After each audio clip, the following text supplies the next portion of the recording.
ಅರಸಿಲಾದೀಸು ನಿನ್ನ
ನೀನು ಕೇಳಿದಷ್ಟು ಮಾತ್ರ ಆಯ್ತು.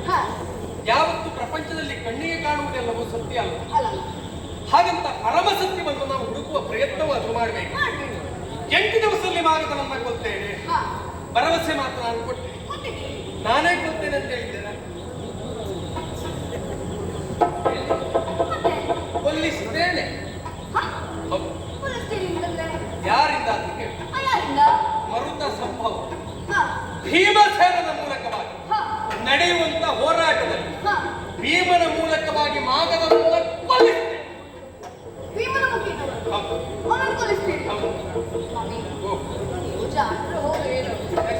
ನಮ್ಮ ಮನೆಯ ಬಾಗಿ ಆಳವನ್ನು ನೋಡುವುದೇ ಹೇಗೆ ನೀವು ಮತ್ತೊಬ್ಬರೇ ಮನೆ ಮಕ್ಕಳನ್ನು ಕೆಳಗೆ ಇಳಿಸಿಕೊಂಡರು. ಅದು ಹಾಗೆ ಮುಳುಗಿದ್ರೆ ಅವರೇ ಮುಳುಗಿ ಸಾಯಿಲ್ಲ ಅಲ್ವಾ? ನಮ್ಮ ಮನೆಯವರು ಯಾರು ಸಾಯುವುದಿಲ್ಲ.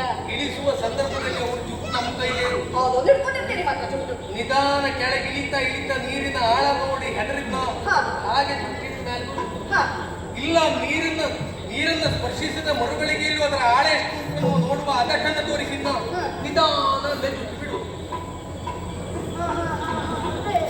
ಅಂದ್ರೆ ಕಾರಣ ಮಾಗದನಿಗೆ ಆಯುಧದಿಂದ ಸಾವಿಲ್ಲ. ಅವ ಮಹಾಜಟ್ಟಿ ಜಗಜ್ಜಟ್ಟಿ. ಅವನನ್ನ ಪ್ರತಿಸ್ಪರ್ಧಿಯಾಗಿ ಅವನನ್ನು ಸ್ಪರ್ಧಿಸಬೇಕು ಅಂತಾದ್ರೆ ಮತ್ತೊಬ್ಬ ಜಟ್ಟಿಯೇ ಆಗಬೇಕು. ಅದರಲ್ಲಿ ಸಮರ್ಥನಾಗಿ ಇರುವವ ಯಾರು ಅಂತ ಕೇಳಿದ್ರೆ ಭೀಮಸೇನ. ಅವನ ಮೂಲಕವಾಗಿ ಅವನನ್ನು ಕೊಲ್ಲಿಸುವ ಕಾರಣ ಏನು ಗೊತ್ತುಂಟ? ಅರಸು ಮಕ್ಕಳು ಎಷ್ಟು ಮಂದಿ ಇದ್ದಾರೆ ಎಂಬಂತೇಳು ಮಂದಿ. ಮಾಗದನ ಸೆರೆಯಾಳಾಗಿರುವವರು. ಈ ಕಡೆಯಲ್ಲಿ ತಂದೆಗೆ ಸ್ವರ್ಗ ಪ್ರಾಪ್ತಿಯಾಗಲಿಲ್ಲ, ರಾಜಸೂಯ ಮಾಡುವಂತ ಸಂಕಲ್ಪವನ್ನು ಧರ್ಮನಂದನ ಕೈಗೊಂಡಿದ್ದಾನೆ. ಭೀಮನ ಮೂಲಕವಾಗಿ ಮಾಗದನನ್ನು ಕೊಲ್ಲಿಸಿದ್ದೇ ಹೌದು ಅಂತಾರೆ. ಅವರ ಮೇಲೆ ನಂಬಿಕೆ ಎನ್ನುವುದು ಅರಸು ಮಕ್ಕಳಿಗೂ ಹುಟ್ಟುತ್ತದೆ. ಅವರನ್ನ ಸೆರೆಯಿಂದ ಬಿಡಿಸಿರುವಂತಾದ್ರೆ ಇವರು ಮಾಡುವಂತ ಸತ್ಕಾರ್ಯಕ್ಕೆ ಅವರು ಕೈ ಜೋಡಿಸ್ತಾರೆ. ಒಂದೇ ಕಲ್ಲಿನಿಂದ 2 ಹಕ್ಕಿಯನ್ನು ಹೊಡೆಯುವಂತ ಆಲೋಚನೆ. ಭೀಮನ ಮೂಲಕವಾಗಿ ಅವನನ್ನ ಕೊಲ್ಲಿಸಿದೆ ಅಂತಾದ್ರೆ ಮಾಗದ ವಧೆಯೂ ಮುಗಿಯುತ್ತದೆ, ಅರಸು ಮಕ್ಕಳಿಗೂ ಶಾಂತಿ ಆಗ್ತದೆ. ಈ ಕಡೆಯಲ್ಲಿ ಧರ್ಮಶ್ರೇಷ್ಠ ವಹಿಸಿಕೊಂಡಿರುವಂತ ತಂದೆಯ ಕಾರ್ಯ ಎನ್ನುವುದು ಸುಸಾಂಗವಾಗಿ ನೆರವೇರುತ್ತದೆ. ಇದಿಷ್ಟು ನನ್ನ ನಿರ್ದೇಶನದ ಅಡಿಯಲ್ಲಿ ನಡೆಯುವ ಕಾರ್ಯ.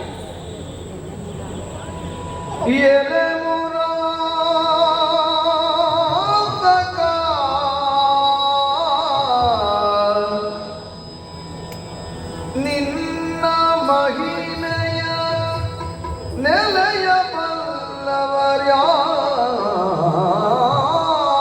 ಜಗದಲ್ಲಿ, ಮಹಿಮೆಯ ನೆಲೆಯ ಬಲ್ಲವರ್ಯಾರು ಜಗದಲ್ಲಿ.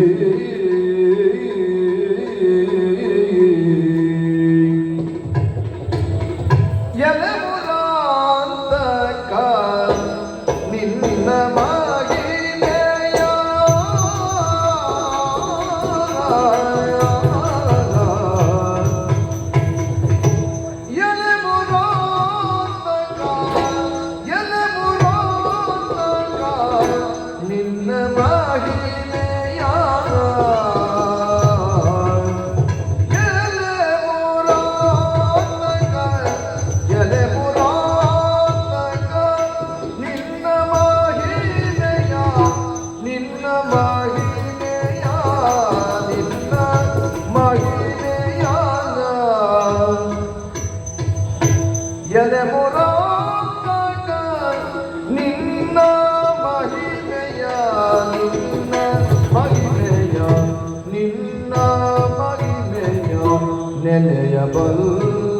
ನೆನೆಯಬಲ್ಲವರ್ಯಾರು ಜಗದಲ್ಲಿ ಮಹಿಮೆಯ ನೆನೆಯಬಲ್ಲವರ್ಯಾರು ಜಗದಲ್ಲಿ ಮಹಿಮೆಯ ನೆನೆಯಬಲ್ಲವರ್ಯಾರು ಬಲ್ಲವರ್ಯಾರು ಜಗದಲ್ಲಿ ಮಹಿಮೆಯ ನೆಲೆಯಬಲ್ಲವರ್ಯಾರು ನೆಲೆಯಬಲ್ಲವರ್ಯಾರು ಜಗದಲ್ಲಿ ಮಹಿಮೆಯ ನೆಲೆಯಬಲ್ಲವರ್ಯಾರು ಬಲ್ಲವರ್ಯಾರು ಬಲ್ಲವರ್ಯಾರು ಜಗದಲ್ಲಿ ಎಲೆಮುರಾಂತಕನಿಂದ ಮಹಿಮೆಯ ನೆಲೆಯಬಲ್ಲವರ್ಯಾರು ಜಗದಲ್ಲಿ ಮಹಿಮೆಯ ನೆಲೆಯ ಬಲ್ಲವರ್ಯಾರು ಬಲ್ಲವರ್ಯಾರು ಜಗದಲ್ಲಿ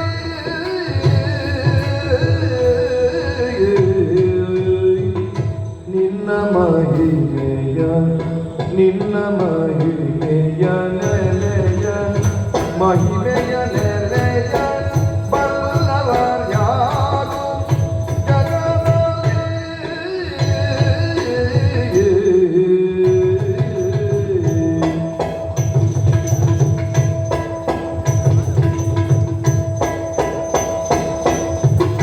ಜಲಜ ಸಂಭವ ಸುರಪ ಮುಖ್ಯರು ಹಿರಿಯರೈತೆ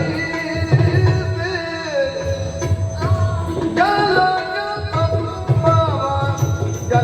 ಸಂಭವ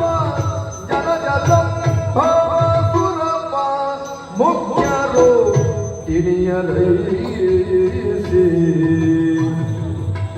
ಎಲೆಮುರಾಂತಕನಿನ್ನ ಮಹಿಮೆಯ ನೆಲೆಯ ಬಲ್ಲವರ್ಯಾರು ಜಗದಲ್ಲಿ ಜಲಜ ಸಂಭವ ಸುರಪ ಮುಖ್ಯರು ಹಿರಿಯರೈತೆ ಜಲಜ ಸಂಭವ ಸುರಪ ಮುಖ್ಯರು ಹಿರಿಯರೈತೆ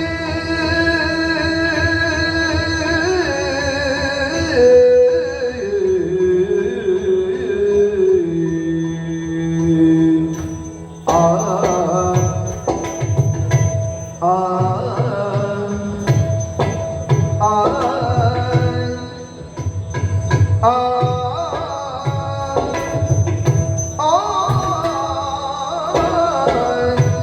ಆ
ಕರಮುಗಿದು ಭಾಮಾದೇವಿ ಕರಮುಗಿದು ಭಾಮಾದೇವಿ ಕರಮುಗಿದು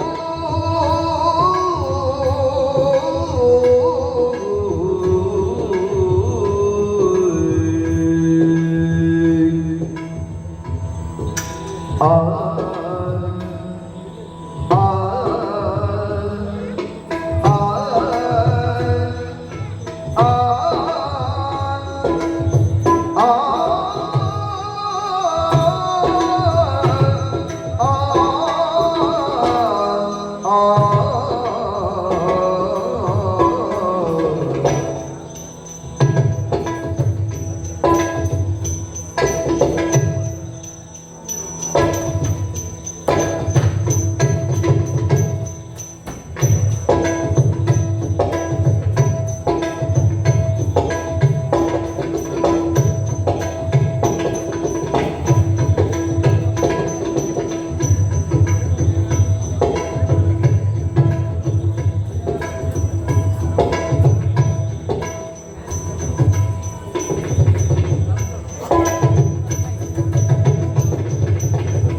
ನಾವೆಯಂದಳು ಸತ್ಯ ಭಾಮಾದೇವಿ ಕರಮುಗಿದು ನಾವೆಯಂದಳು ಸತ್ಯ ಭಾಮಾದೇವಿ ಕರಮುಗಿದು ಎಲೆಮುರೋದಕ ನಿನ್ನ ಮಹಿಳೆಯ ನೆಲೆಯ ಬಲ್ಲವರ್ಯಾರು ಜಗದಲ್ಲಿ ನೆಲೆಯ ಬಲ್ಲವರ್ಯಾರು ಜಗದಲ್ಲಿ ಜಲ ಜಲ ತಿಳಿಯಲೈತೆ ಜಲ ಜಲ ಸುರಪ ಮುಖ್ಯರು ತಿಳಿಯಲೈತೆ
ಜಲಜ ಸಂಭವಸುರ ಬಾಬು ಗೆಳತಿ ಜರಳಿದೆ.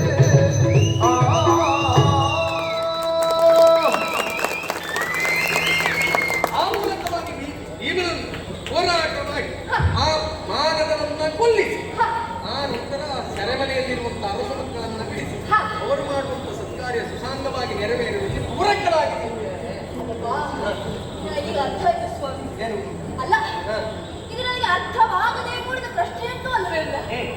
ಏನಾದ್ರೂ ಮಾಡಿ ನಿಮ್ಮ ಬಾಯಿಗೆ ಕೇಳಬೇಕು ಎನ್ನುವಂತ ಉತ್ಸುಕತೆಯಿಂದ ತವಕದಿಂದ ಈ ರೀತಿಯ ಮಾತುಗಳನ್ನು ನಾನು ಆಡಬೇಕಾಯಿತು.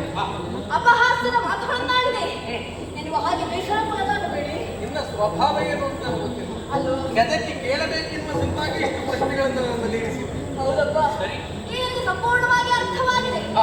ಆದ್ರೆ ನಾ ಆಲೋಚನೆ ಮಾಡಿದ್ದು ಸ್ವಾಮಿ, ನಾವೇನು ನಿಮ್ಮ ಮಹಿಮೆಯನ್ನ ಅರ್ಥ ಮಾಡಿಕೊಳ್ಳಬೇಕು ಅಂತಾದ್ರೆ ಸಾಕ್ಷಾತ್ ಸೃಷ್ಟಿಕರ್ತನಾಗಿರುವಂತ ಬ್ರಹ್ಮದೇವ ಅವ ಜಾತನ ಅವನೇ ಅರ್ಥ ಮಾಡಿಕೊಳ್ಳಬೇಕೆಂದು ನೋಡಿದರು. ಅವನ ಗಣನೆಗೆ ಸಿಗದೇ ಇರುವಂತಹ ಅಗಣಿತ ಗುಣಧಾಮ ನೀವು. ಇನ್ನು ಸುರಪಾದಿ ಮುಖ್ಯರು ನಿಮ್ಮ ಮಹಿಮೆಯನ್ನು ತಿಳಿದುಕೊಳ್ಳೋಣವೇ ಸಾಕಾಗ್ಲಿಕ್ಕಿಲ್ಲ. ಮುಕ್ಕೋಟಿ ದೇವತೆಗಳನ್ನು ತಮ್ಮ ಉದರದಲ್ಲಿಟ್ಟುಕೊಂಡವರು ನೀವು.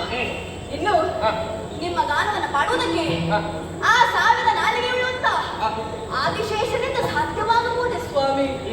ಇಲ್ಲವೇ ಇಲ್ಲ. ನಿಮ್ಮ ಈ ಮಹಿಮೆಗಳನ್ನು ನೋಡುವುದಕ್ಕೆ ಮಯೂರಿಗಳಿರುವಂತಹ ಸಾಸಿನ ಕಣ್ಣುಗಳು ಸಾಲದು ಅಂತಿರುವಾಗ ಪಾಮರರು ನಾವು, ನಮಗೆ ಹೇಗೆ ಅರ್ಥ ಆಗಬೇಕು? ಆದರೆ ಒಂದಕ್ಕೂ ನಾನು ಅರ್ಥ ಮಾಡಿಕೊಂಡಿದ್ದೇನೆ ಸ್ವಾಮಿ. ಮಲಗಿ ಪರಮಾದರನೆ ಮಾಡಲು ಕುಳಿತು ಕೇಳುವ ಹರಿ, ಕುಳಿತು ಪಾಡಲು ನಿಲ್ಲುವ, ನಿಂತು ಪಾಡಲು ನಲಿವ, ನಲಿದು ಪಾಡಲು ಒಲಿವೆ ನಿಮಗೆಂಬ ಬಲು ಸುಲಭನೋ ಹರಿ. ಆದರೆ ಈ ರಮಾಧವನ ಒಲಿಸಲರಿಯದೆ ಬಳಲುವರು ಪಾಮರರು ಧರೆಯೊಳಗೆ. ಎಷ್ಟು ಜನರೆಲ್ಲ ಹೇಳಿ ನಿಮ್ಮ ಮಹಿಮೆಯನ್ನ ಪೊಗಳುವುದಕ್ಕೆ ಪಾಡುವುದಕ್ಕೆ ನಾರದಾದಿ ಮುನಿಗಳಿಂದ ಸಾಧ್ಯವಾದೀತೆ. ಇನ್ನು ನಾನು ನಿಮ್ಮ ಮಹಿಮೆಯನ್ನ ಬಲ್ಲದೇ ಹೋಗಲೇನಲ್ಲ ಅರಿತಿದ್ದೇನೆ ಸ್ವಾಮಿ. ನೀವು ಮಾಡುವಂತಹ ನಿಮ್ಮ ಕಾರ್ಯಗಳು ಪೂರ್ವ ನಿಯೋಜಿತವಾದದ್ದು. ನಿಮ್ಮ ಸಂಕಲ್ಪವೇ ಹಾಗೆ. ನಿಮ್ಮ ಸಂಕಲ್ಪವಿಲ್ಲದೆ ಹುಲ್ಲೊಂದು ಅಳ್ಳಾಡುವುದಕ್ಕೆ ಸಾಧ್ಯವಿಲ್ಲವಂತೆ. ಕಲ್ಲಿನ ಮರೆಯಲ್ಲಿರುವಂತಹ ಕಪ್ಪೆಯೊಂದಕ್ಕೆ ಅಲ್ಲಿಗಲ್ಲಿಗೆ ಆಹಾರವನ್ನಿತ್ತು ಪೊರೆಯುವವರು ನೀವು. ಇನ್ನು ಮಾನವನ ಸೆರೆಯಲ್ಲಿರುವಂತಹ ಈ ಅರಸು ಮಕ್ಕಳನ್ನ ಪಡೆಯದೇ ಇರುವುದಕ್ಕೆ ಸಾಧ್ಯವೇ ಹೇಳಿ? ನಿಮ್ಮ ಪ್ರಾಣ ಎನ್ನುವ ಹಾಗೆ ಈಗಾಗಲೇ ಪಾಂಡವರನ್ನು ಸ್ವೀಕರಿಸಿಕೊಂಡವರು ನೀವು. ಹೆಸರೇ ಸೂಚಿಸುವ ಹಾಗೆ ಅರಸರು ಅಸೂಯೆ ಮೂಡುವಂತಹ ಯಜ್ಞವಾದ ರಾಜಸೂಯ. ಖಂಡಿತವಾಗಿಯೂ ಅದನ್ನು ನೆರವೇರಿಸ್ತೀರಿ. ಆದ್ರೆ ಇಷ್ಟು ಮಾತಾಡಿದ ನಿಮ್ಮ ಹೆಂಡತಿಯ ಬಯಕೆಯನ್ನು ಯಾವಾಗ ನೆರವೇರಿಸ್ತೀರಿ ಅಂತ ನಾನು ಆಲೋಚನೆ ಮಾಡಿದ್ದು.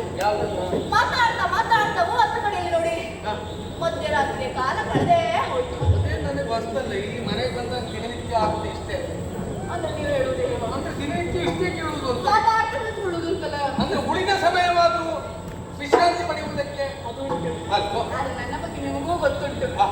ಕಾಡದೆ ಕೂಡುವವಳಲ್ಲ ಈ ಭಾಮ. ಕೂಡಿದ ಮೇಲೆ ಮತ್ತೆ ಕಾಡುವವಳಲ್ಲ ಅಲ್ವಾ? ಹೌದು. ನನ್ನ ಅಪರಾಧವನ್ನ ಮನ್ನಿಸಿ. ಛೆ, ನಿನ್ನ ಅಪರಾಧವೇ ಇಲ್ಲ, ಸತ್ಯ